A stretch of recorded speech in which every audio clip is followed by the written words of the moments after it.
दोस्तों आज बहुत सारी बड़ी खबरें हैं खासतौर पर मिडिल ईस्ट को लेकर। पहली खबर यह है कि गजा को इजराइल की सेना ने छोड़ दिया है। यह बहुत बड़ा दावा निकलकर सामने आया है। दावा यह किया गया है कि तकरीबन जो 7 अक्टूबर को हमला हुआ था और उसके बाद दंदनाती हुई इजराइल की सेना गजा में घुसी थी। अब गजा को छोड़ दिया गया इजराइल की सेना की तरफ से। यह बड़ी खबर निकल कर आई, लेकिन इन सब के बीच दो बड़ी घटनाएं और हुई हैं। पहला यह कि इजराइल के प्रधानमंत्री बेंजामिन नेतन्याहू की तरफ से जो मैप जारी हुआ उसने दुनिया भर में हड़कंप मचाया, खास तौर पर मिडिल ईस्ट के वो अरब देश जो अब तक गजा में हो रहे संघर्ष के बीच चुप्पी साध कर बैठे थे।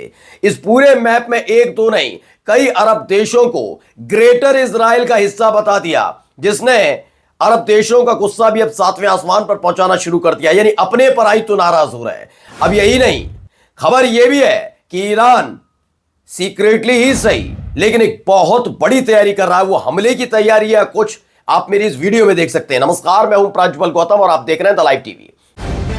द लाइव टीवी, सच सबसे आगे। सबसे पहले बिना देर किए स्प्रिंटर ऑब्जर्वर का दावा दिखाने जा रहा हूं। स्प्रिंटर ऑब्जर्वर ने एक खबर जो हिब्रू चैनल यानी कि इजराइल के चैनल के हवाले से बताई है। उन्होंने बताया after a year and 3 months, यानी 1 साल 3 महीने बाद, यानी तकरीबन 15 महीने बाद आखिरकार इजराइल की जो 401 यानी 401वीं ब्रिगेड है उसने गजा स्ट्रिप यानी गजा पट्टी को छोड़ दिया है। यह अपने आप में बहुत बड़ी खबर है, क्योंकि आपको याद होगा कि एक दिन पहले ही तुर्की के राष्ट्रपति एर्दोगन ने भी कहा था कि हमास के साथ जो संघर्ष वाली बात, जो सीज फायर वाली बात है, वो आखिरी चरण में है। और अब देखिए फिर से वही बात हो रही है और गजा को इजराइल की सेना की तरफ से छोड़ना यह अपने आप में एक बहुत बड़ी खबर है आज की। लेकिन इन सब के बीच इजराइल के प्रधानमंत्री बेंजामिन नेतन्याहू क्या कर रहे हैं, पहले इस तस्वीर को जरा देखिए। यह प्रेस टीवी की खबर है। इसमें आपको इजराइल, तेल अवीव, यरूशलेम 30 mi 40 mi यानी 30 mi जो भी है, ये इजिप्ट, इधर गजा स्ट्रिप सब नजर आएगा। दरअसल ये दावा किया गया कि ये जो मैप है इस मैप में कई सारी खामियां हैं। और खामियां क्या है, इसमें कई अरब देशों को भी अपने लपेटे में इजराइल ने ले लिया। अब तक बहुत खुश थे, सीरिया का गोलन हाइट्स कब्जे में, इधर पूरा जो फिलिस्तीनी इलाका है उस पर तो कब्जा करके बैठे ही हैं। ये तमाम चीजें हो रही हैं। लेकिन अब जब बेंजामिन नेतन्याहू की तरफ से यानी इजराइल की तरफ से आया तो फिलिस्तीन और जॉर्डन ने, फिलिस्तीन तो कर ही रहा है विरोध, लेकिन आज पहली बार अब ये देखने को जॉर्डन ने भी जबरदस्त आलोचना की। किसकी? इजराइल की आलोचना की है, क्योंकि उसने अरब के कई इलाकों को, अरब देशों के कई इलाकों को ग्रेटर इजराइल का हिस्सा बता डाला है, जिससे अब अरब देश भी समझ गए कि इसका कदम अगला एक बार पूरी तरह से इसे लील जाएगा फिलिस्तीन को, जो अभी तक हो नहीं पा रहा, बड़ी मुश्किल हो रही है, लेकिन ऐसे ली लिया। उसके बाद अगला नंबर किसी और देश का इजराइल लगाने जा रहा है। अब जाकर इनकी आंखें खुल रही हैं। लेकिन खबर सिर्फ इतनी भर नहीं है। बेंजामिन नेतन्याहू के नए नवेले दोस्त और जो 20 तारीख को लेंगे राष्ट्रपति पद की शपथ, उनकी तरफ से देखिए आने वाले राष्ट्रपति यानी डोनाल्ड ट्रंप जो 20 जनवरी को शपथ लेने जा रहे हैं, उनकी तरफ से एक मैप जारी किया गया। इस मैप को जरा गौर से देखिए। इसने पश्चिमी देशों में हड़कंप मचा दिया है। अभी हाल ही में आपको पता होगा कि कनाडा के प्रधानमंत्री जस्टिन ट्रूडो ने अपने पद से इस्तीफा दिया, प्रधानमंत्री पद से इस्तीफा दिया, राजनीतिक अस्थिरता आई। और इन सब के बीच खबर क्या है, प्रेसिडेंट ट्रंप ने एक नया मैप जारी किया है जिसमें कनाडा को कहीं और का नहीं बल्कि यूएस यानी कि अमेरिका का हिस्सा बता डाला। यूनाइटेड स्टेट का हिस्सा बताया गया है। किसे? कनाडा को बताया गया है। इसी ब्रिक्स की खबर है, ब्रिक्स न्यूज की। वहीं स्प्रिंटर ने भी इस खबर को बताया। स्प्रिंटर ऑब्जर्वर ने बताया कि डोनाल्ड ट्रंप का देखिए ऊपर नाम लिखा हुआ भी है। डोनाल्ड ट्रंप ने इसे शेयर किया, यूनाइटेड स्टेट का हिस्सा बता दिया कनाडा को। लिखा US president elect Trump publish map showing Canada as a part of US, जिसने कनाडा में भी जबरदस्त तरीके से तूफान लाकर खड़ा कर दिया। ये क्या हो गया? एक तरफ इजराइल क्या कर रहा है, जो तमाम अरब देशों की थोड़ी थोड़ी जमीनों को अपने हिस्सों में लाकर वो बता रहा है ग्रेटर इजराइल है। वैसे ही काम वहां पर भी किया जा रहा है, जिसको लेकर लोगों में नाराजगी देखने को मिल रही है। अब आ जाते हैं ईरान की खबर पर। पहले सुनिए ये क्या कुछ कह रहे हैं, कौन है ये,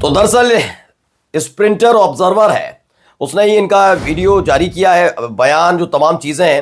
दरअसल ये IRGC यानी ईरान की जो फोर्स है, एयर स्पेस फोर्सेस है, उसके एक कमांडर है। नाम है इनका जनरल हाजी जादे, ईरान के हैं ये। इन्होंने कहा क्या, हमने एक ड्रोन बना लिया है जो पूरा का पूरा एयर डिफेंस फंक्शंस पर काम करता है। ये दुनिया में पहली बार है कि इसे ईरान में उतारा जा रहा है। ड्रोन 358 पर आधारित है, जो किसी भी तरह की मॉडल्स हो उसको भेदने में कामयाब है। उन्होंने कहा हमारे पास इससे बेहतरीन हमारे पास ऐसे ड्रोन है, लेकिन ये अपने आप में बहुत महत्वपूर्ण होने जा रहा है।